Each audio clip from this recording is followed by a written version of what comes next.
સુરતમાં વેસુની હોટેલમાંથી નીચે પટકાયા બાદ ઈજાગ્રસ્ત અવસ્થામાં મરેલા ડુમ્મસના રોડના સોફ્ટવેર એન્જિનિયરે આત્મહત્યા કરી હોવાનું ફોરેન્સિક પોસ્ટમોર્ટમની પ્રાથમિક રિપોર્ટમાં જાણવા મળ્યું હતું। સોફ્ટવેર એન્જિનિયરના શરીર પરથી મલ્ટિપલ ઈજાના નિશાનો મળી આવ્યા હતા। તે જાતે જ ઈજા કરી હોવાનું અનુમાન લગાવવામાં આવી રહ્યું હતું અને પ્રાથમિક રિપોર્ટ પરથી જાણવા મળ્યું છે। અત્રે ઉલ્લેખનીય છે કે મૃતક સોફ્ટવેર એન્જિનિયરનો મહિનાનો પગાર 4.16 લાખ રૂપિયા હતો। આ સોફ્ટવેર એન્જિનિયર મોટો રેમ્બો છુરો ખરીદતો પણ સીસીટીવીમાં કેદ થયો છે। હાલ તો સોફ્ટવેર એન્જિનિયર હોટલના રૂમના બાથરૂમમાં પોતાનો હાથ પગ પર ચપ્પુના ઘા માર્યા બાદ ઘણું બધું શરીર કાપી નાખ્યું હતું અને ત્યારબાદ ચોથા માળથી કૂદી ગયો હોવાનું અનુમાન છે।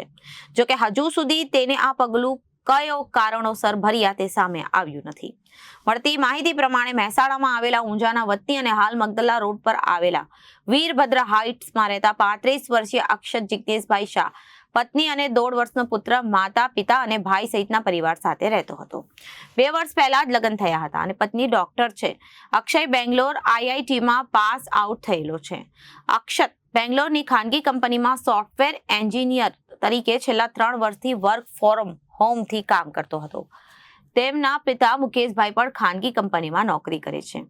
ડીસીપી વિજયસિંહ ગુર્જરે જણાવ્યું કે વેસુના વિવિયાના કોમ્પ્લેક્સના ચોથા માળે એલિગન્ટ નામની હોટલ આવેલી છે, જેના 404 નંબરના રૂમમાંથી એક યુવકે છલાંગ લગાવીને આપઘાત કર્યો હોવાની જાણ થયા બાદ વેસુ પોલીસે તપાસ હાથ ધરી હતી।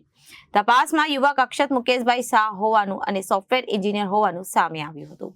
તે ખાનગી કંપનીમાં સોફ્ટવેર એન્જિનિયર અને વર્ક ફ્રોમ હોમ તરીકે કામ કરતો હતો અને તેનો વર્ષનો પગાર 50 લાખ રૂપિયા છે। અક્ષતે સુસાઇડ નોટમાં લખ્યું હતું કે મને માફ કરજો, મને ગમતું નથી, પરિવારના બધાને હું મિસ કરી રહ્યો છું, જીવનથી થાકી અને કંટાળી ગયો છું, હું અહીં રહેવા લાયક નથી અને મને ગુંગળામણ થાય છે। ડીસીપી વિજયસિંહ ગુર્જરે સુસાઇડ અંગે જણાવ્યું હતું કે અક્ષતે સુસાઇડ નોટમાં બધાને પોતાનું જીવન અંગે નિરાશા જાહેર કરી, પરિવારજનોને માફી માંગી। સુસાઇડ નોટમાં પરિવારને કે બહારના કોઈની ઉપર આક્ષેપ છે કે પ્રત્યાક્ષેપ કરવામાં આવ્યા નથી તેમ તેમણે જણાવ્યું હતું। वेसु पुलिस स्टेशन की हद में आगम विवियाना एक कॉम्प्लेक्स है, वहाँ पे एलिगेंट इन करके होटल चलता है जो 4th फ्लोर पे होटल है। उसके रूम नंबर 404 से छलांग लगा के एक आदमी ने सुसाइड कर लिया, ऐसा इन्फॉर्मेशन पुलिस को मिला था। तो आगे फर्दर इन्वेस्टिगेशन में पता किया तो ये व्यक्ति जो है इसकी उम्र करीब 30 वर्ष है। अक्षत मुकेश भाई शाह करके है, ये सॉफ्टवेयर इंजीनियर है और एक नीलांशो करके कंपनी है, उसके लिए वर्क फ्रॉम होम करता है और करीब सालाना जो पैकेज है वो 50 लाख के आसपास है। रिसेंटली ही अक्षत की शादी हुई थी और उनकी वाइफ है वो डॉक्टर है, एक बच्चा है उनके 1.5 साल का।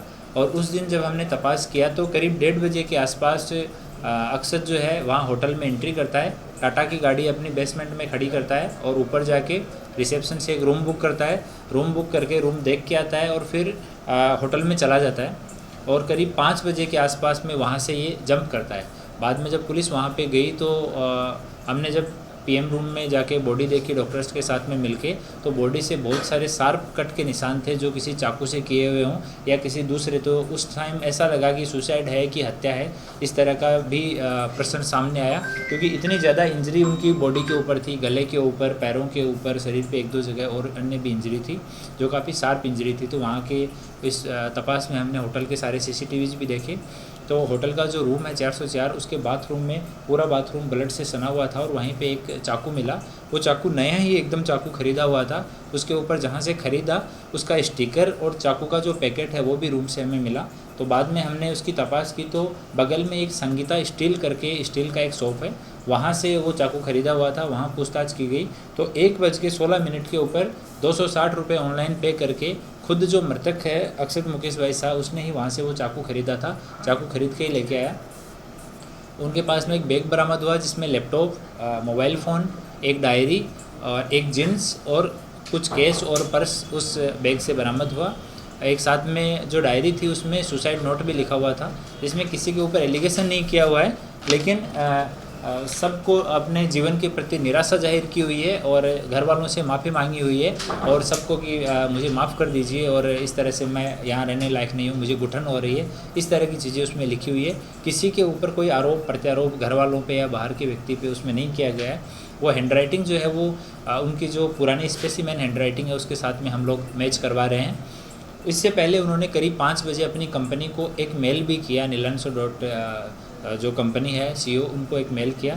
उस मेल में लिखा हुआ था कि कृपया करके मेरी वाइफ जिनका नाम ये है, मोबाइल नंबर ये है, उनको आप इन्फॉर्म कर दीजिए कि मैं ये होटल के रूम नंबर 404 में हूँ, थैंक्स एंड सॉरी, इतना कह के एक मेल किया हुआ था। तो इमीडिएटली कंपनी वालों ने उनकी धर्मपत्नी को इन्फॉर्म किया। उन्होंने जो होटल का नाम था उसके मोबाइल नंबर सर्च करके होटल वालों से बात की। जब ये बात कर रही थी उतनी देर में उन्होंने विंडो से जंप लगा दिया और नीचे गिरने से तो वो इंजरी से और जो कट लगे थे शरीर में ब्लड की कमी होने से जो अक्षत है उसकी डेथ हो गई। और उनका जितना लैपटॉप, मोबाइल ये सब है वो हमने एफएसएल को भेजा है ताकि उसके अंदर जो भी अगर कुछ डाटा है तो वो डाटा है उसको इन्वेस्टिगेशन के पर्पज़ के लिए इन्वेस्टिगेशन में रखा जा सके। तो दोनों मोबाइल और लैपटॉप उनको एफएसएल में भेज दिया गया। वहाँ से जितने भी पुरावा मिले, चाकू है, उनके कपड़े मिले हैं, वो सब को भी हम लोग एफएसएल में भेज दिया है। और आगे जितने फैमिली के मेंबर हैं, उनके जो कनेक्टेड लोग हैं, उनसे भी पूछताछ चल रही है। कंपनी को भी हमने मेल डाल के उनसे भी डिटेल मांग रहे हैं कि पहले भी कोई इस तरह का मेल किया हुआ है क्या। वो सारी चीज़ें हम लोग तपास के काम में शामिल रख रहे हैं और आगे का इन्वेस्टिगेशन अभी चालू है। ब्यूरो रिपोर्ट, जनादेश न्यूज, सूरत।